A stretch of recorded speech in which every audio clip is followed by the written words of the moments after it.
Big breaking news বন্ধুরা, এই মুহূর্তে আপনারা দেখতে পাচ্ছেন একটা বড় ভয়াবহ একটা ঘটনা। যে ঘটনাটা আপনারা দেখতে পাচ্ছেন কিভাবে দাও দাও করে একটা গাড়ি জ্বলছে, কিভাবে জ্বলছে আসুন আমরা জানার চেষ্টা করব যে এই গাড়িটা জ্বলে যাওয়ার কারণ কি, কোথাকার গাড়ি, কিভাবে জ্বললো। এই গাড়িটা হলো গোমাইঝোড়ার একটা অনার্সের গাড়ি। গাড়ির নাম্বার যদি আপনারা দেখেন, সেই গাড়িটার নাম্বার হলো AS34C0628। এই গাড়ির নাম্বার আপনারা দেখতে পাচ্ছেন। এই গাড়িটা দাও দাও করে জ্বলছে আজকে গিমিগিরি বাজারের কাছে। আজকে সেই গাড়িটা দাও দাও করে জ্বলছে। সে একটার আশেপাশে সেই গাড়িটাতে আগুন লেগেছে। এবার প্রশ্ন আসে যে গাড়িটাতে কিভাবে আগুন লাগলো বা কেউ লাগিয়ে দিল বা কি সমাচার, সেটার বিষয়ে আসলে জানবো।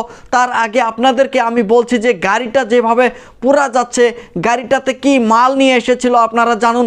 এই গাড়িটা যে আপনারা দেখতে পাচ্ছেন, গাড়িটাতে মহিন্দ্রা পিকআপ, সেই পিকআপটাতে খ্যার, যেটাকে আমরা বলি, কিছু মানুষ বলি সেটাকে স্ট্র বা খ্যার, যে খ্যারকে গরুকে খাওয়ায় বা মহিষকে খাওয়ায়, সেই খ্যার নিয়ে যখন লোড করে নিয়ে যখন গিমিগিরি থেকে নিয়ে এসেছিল, আসার পথেই গাড়িতে আগুন লেগে গেছে। আসল তথ্য এখনও পাওয়া যায় নাই, তবে আর তখনকার যেটা পরিস্থিতি ছিল বা ড্রাইভারের কাছ থেকে জানা গিয়েছে যে সেইখানে গাড়ি যে ছিল, সেই গাড়ির শর্ট সার্কিট হওয়ার জন্য যে ওয়ারিং থাকে, গাড়িতে যে ওয়ারিং থাকে, সেই ওয়ারিংগুলো শর্ট সার্কিট হওয়ার জন্য আগুন লেগেছে। সেইখানে কিন্তু প্রশ্ন আসে যে শর্ট সার্কিট হলে কিন্তু আসলে ড্রাইভারকে জানতে লাগছিল। শর্ট সার্কিট কিন্তু গাড়ির সামনে বেশিরভাগ হয়। কারণ শর্ট সার্কিট গাড়ির সামনে হবে, কারণ ওয়ারিং তো গাড়ির সামনেই থাকে। যদি গাড়ির ওয়ারিংগুলো আছে, যে তারের যে কানেক্টিভিটিগুলো আছে, সেগুলো তো গাড়ির সামনেই থাকে।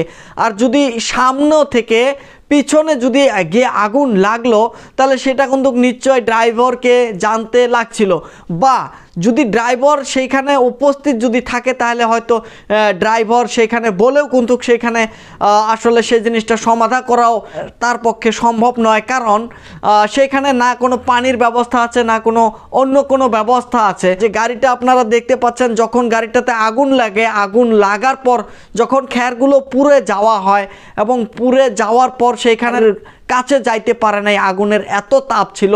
আর তারপরেই তারা যে ফুলবাড়ি ফায়ার এমার্জেন্সি সার্ভিসও কল করার পরে তারা এসে উপস্থিত হয়েছিল, এবং উপস্থিত হওয়ার পর আপনারা দেখতেই পাচ্ছেন যে কিভাবে এসে তারা আগুন নিভাচ্ছে এবং আগুন নিভানোর যে কাম সেটা চালিয়ে যাচ্ছে।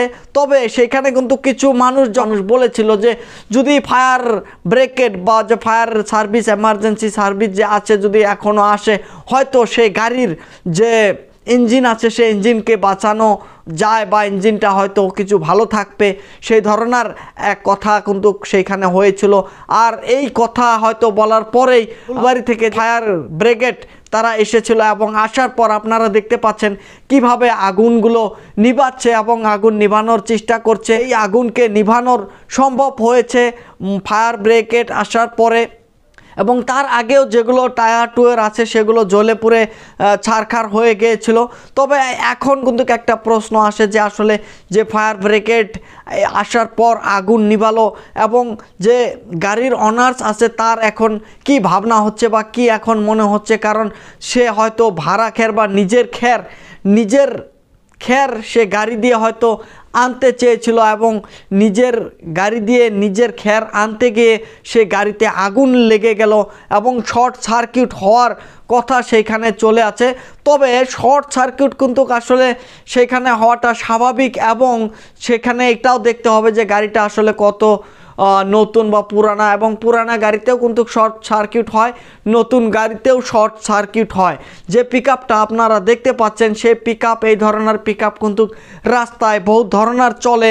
তবে তাদের জন্য কিন্তু এই খবরটা আসলে শেয়ার করা দরকার, যাতে আরও যাদের পিকআপ আছে তারা যাতে শর্ট সার্কিট থেকে গাড়িকে চালানোর আগে যাতে শর্ট সার্কিট এগুলো যেগুলো গাড়ির সিস্টেমেটিক আছে সেগুলো চেক করে নিয়ে গাড়ি চলায়, বা গাড়িতে মাল লোড করে সেগুলো কিন্তু আসলে ভাবার দরকার এবং চিন্তা করার দরকার। তবে যেভাবে গাড়িটা পুরা গিয়েছে এবং গাড়িটাতে কিন্তু আর কিছু মনে হয় না গাড়িটা থেকে আর কিছু পাওয়া যাবে। তবে গাড়িটার যে ক্ষতি হয়েছে সে ক্ষতিটা আপনারা নিশ্চয়ই দেখেছেন এবং আপনারা সবাই এই ভিডিওটা শেয়ার করুন। থ্যাংক ইউ বন্ধুরা।